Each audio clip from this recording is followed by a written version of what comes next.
Guys, ngayon guys, nakabihis na po ako guys. Ito pala yung outfit ko guys. Para lang ako mag-aanap ng binya guys. Dahil graduate ko po ngayon guys, ito po yung napanalunan ko noong nakaraan guys. With certificate. Napakikuha mo ngayon sana. Ito po yung guys, yung doon po kami nag-aaral guys sa school na to. Tapos nanalo po ako guys. Ito guys, oh. Yan. Ito po yung certificate ko, guys. Yan. At sa wakas, graduate na tayo, guys. Ayan. Diba? Ito po yung mga award ko na natatanggap.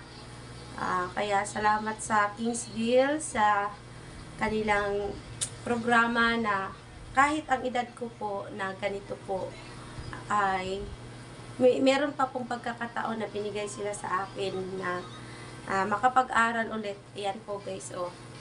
Diba? Sa tagal naming paghihintay, 2 years, 11 and 12, ayan, nagkakaroon kami ng ganito guys. Ayan.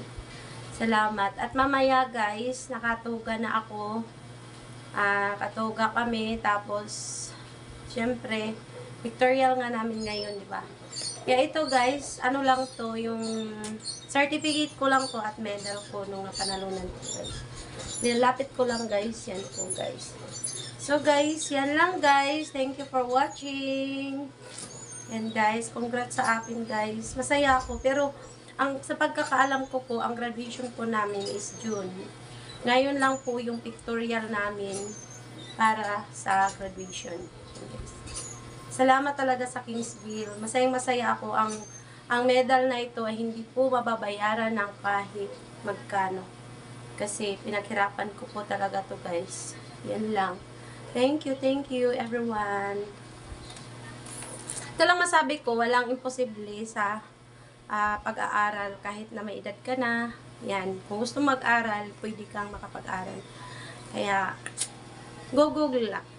Siyempre, hindi tayo nakapagtapos. Kaya, kailangan natin mag-aral.